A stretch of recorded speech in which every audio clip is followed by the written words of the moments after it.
La France bouge sur Europe 1 avec Raphaël Duchemin et ses invités tous les jours. Raphaël, juste avant 14h, vous nous proposez la solution du jour. Et là, aujourd'hui, on va penser aux vacances. Oui, vous êtes peut-être en train de vous arracher les cheveux pour savoir quelle valise vous allez prendre pour le week-end, ou pour la semaine. Benjamin, vous avez la solution pour nous éviter ce casse-tête. Tout simplement avec une valise extensible, Raphaël. En fait, l'entreprise qui la fabrique s'appelle Kabuto et il aura fallu 2 ans de travail pour son président et cofondateur. Bonjour Jérôme Tricot. Bonjour. Bonjour Benjamin, bonjour. Alors expliquez-nous et montrez-nous aussi comment est-ce que ça fonctionne, comment est-ce que cette valise est extensible. Alors elle a des caractéristiques techniques et mécaniques, et elle est brevetée, moi je suis inventeur et entrepreneur à la base, et des caractéristiques un peu tech. On va démarrer par la partie la plus simple. L'idée c'est de toujours voyager qu'avec un bagage cabine pour ne jamais faire le check-in.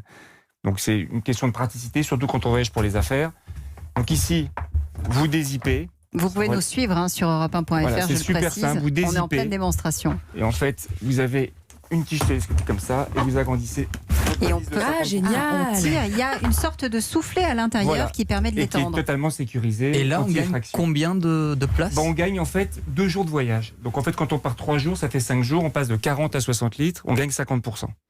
Mais je parle en jours de voyage parce que quand on prend 3 jours, un homme va toujours prendre la valise cabine. Une femme va réfléchir. 4 jours, la femme n'hésite pas, elle prend la valise qui va en soute parce qu'elle a trop d'affaires. Et l'homme, il tasse. L'homme, il tasse, il a ses costumes froissés, ses chemises froissées, mais il s'en fiche, il tasse. Et 5 jours, on n'en parle plus. Donc l'idée, c'est une seule valise, c'est 2 en 1 en fait. Alors au-delà de ça, c'est aussi un bijou technologique. Alors elle est connectée, alors c'est un grand mot, elle est digitale. Alors c'est assez simple, la valise, on peut l'ouvrir avec des clés, des applications, des codes. Là, c'est tout simple, c'est comme son téléphone, comme un smartphone. Son pouce, n'importe quelle empreinte digitale. Voilà, l'empreinte digitale, on peut mettre jusqu'à 10 empreintes digitales, donc toute la famille. Et elle a un autre avantage qui est assez intéressant qu'on voit ici, c'est qu'en fait, c'est la première valise au monde qui charge les ordinateurs. Donc on pose l'ordinateur dessus. Voilà, on le branche en fait ici. Il y a une station de rechargement comme une prise de 120. Il y a une batterie à l'intérieur qui est amovible, qu'on peut garder en cabine, mais qu'on ne met jamais en soute.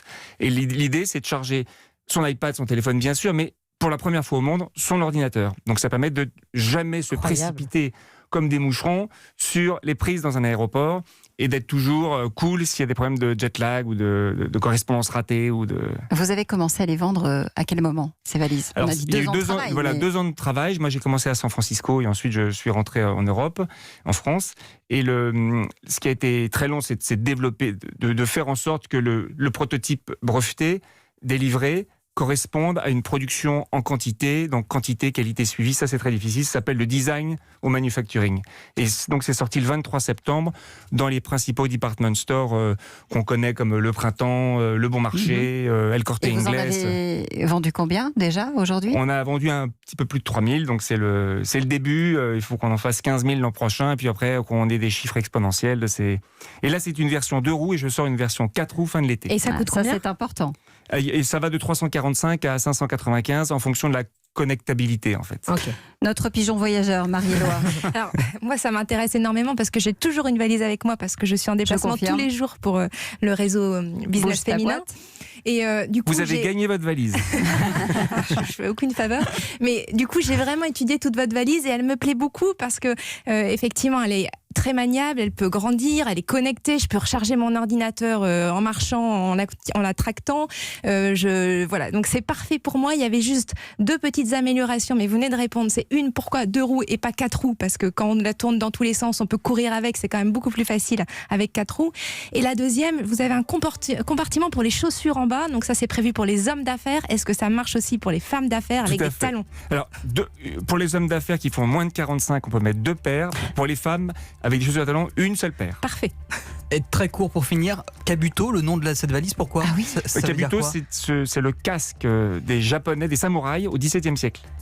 C'est aussi un Pokémon. Il est en métal et c'est un casque rétractable. C'est aussi un Pokémon comme cette valise dinosaure. est rétractable, c'est aussi un Pokémon. Je l'ai appelé Xtend, c'est son nom, mais la marque s'appelle Kabuto et tous les prochains modèles qui arrivent, qui seront tous connectés, porteront toujours le nom de la marque Kabuto, qui était libre, il faut quand même le rappeler, qui était juste libre mondialement dans la classe valise. Pardon. La valise Kabuto pour le week-end ou pour la semaine, ça dépend, à vous de choisir. En tout cas, elle fait les deux. Merci Jérôme Tricot d'être venu nous la présenter. C'était la solution d'aujourd'hui. Merci à Marie qui était notre coach. Rendez-vous demain et n'oubliez pas, vendredi, on vous attend à Reims.